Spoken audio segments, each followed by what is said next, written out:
এই প্রশ্ন করে হুজুর কেন ব্রাহ্মণবাড়িয়া থেকে এখানে আসছে সেই বিষয়ে আপনাদের দলের পক্ষ থেকে বক্তব্য কি?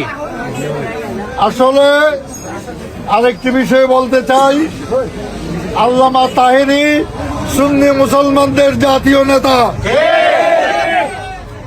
জাতীয় নির্বাচন একটা, স্থানীয় নির্বাচন আরেকটা। বাংলাদেশের সংবিধানে স্থানীয় নির্বাচনের জন্য শর্ত হলো তিনি নির্বাচিত এলাকার ভোটার হতে হবে। আর জাতীয় নির্বাচনে জাতীয় নেতারা সারা দেশে নির্বাচন করবেন। যেমন হোসেন মোহাম্মদ এরশাদ 5 জায়গায় নির্বাচন করেছিলেন, বেগম খালেদা জিয়া 3 জায়গায় নির্বাচন করেছিলেন, শেখ হাসিনা 3 জায়গায় নির্বাচন করেছিলেন। ওনাদের জন্ম কি 3 জায়গায়, 5 জায়গায়, 1 জায়গায়? তারা জাতীয় নেতা, তারা সারা দেশে নির্বাচন করবেন। এটাই সংবিধানের সিদ্ধান্ত।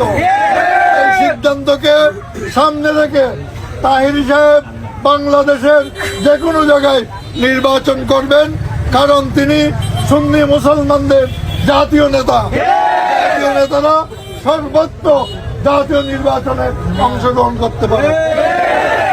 ধন্যবাদ আপনাকে। এই প্রশ্ন করে হুজুর কেন ব্রাহ্মণবাড়িয়া থেকে এখানে আসছে সেই বিষয়ে আপনাদের দলের পক্ষ থেকে বক্তব্য কি?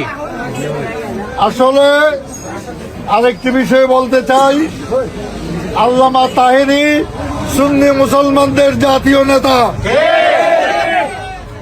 জাতীয় নির্বাচন একটা, স্থানীয় নির্বাচন আরেকটা।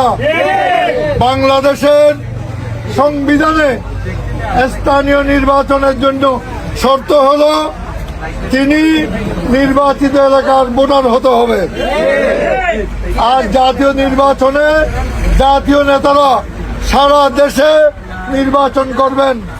যেমন হোসেন মোহাম্মদ এরশাদ 5 জায়গায় নির্বাচন করেছিলেন, বেগম খালেদা জিয়া 3 জায়গায় নির্বাচন করেছিলেন, শেখ হাসিনা 3 জায়গায় নির্বাচন করেছিলেন। ওনাদের জন্ম কি 3 জায়গায়, 5 জায়গায়, 1 জায়গায়? তারা জাতীয় নেতা, তারা সারা দেশে নির্বাচন করবেন। এটাই সংবিধানের সিদ্ধান্ত।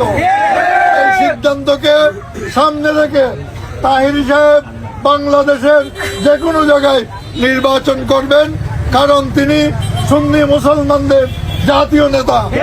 জাতীয় নেতারা সর্বত্র জাতীয় নির্বাচনে অংশগ্রহণ করতে পারে। ধন্যবাদ আপনাকে। এই প্রশ্ন করে হুজুর কেন ব্রাহ্মণবাড়িয়া থেকে এখানে আসছে সেই বিষয়ে আপনাদের দলের পক্ষ থেকে বক্তব্য কি? আসলে আরেকটি বিষয় বলতে চাই, আল্লামা তাহেরি সুন্নি মুসলমানদের জাতীয় নেতা।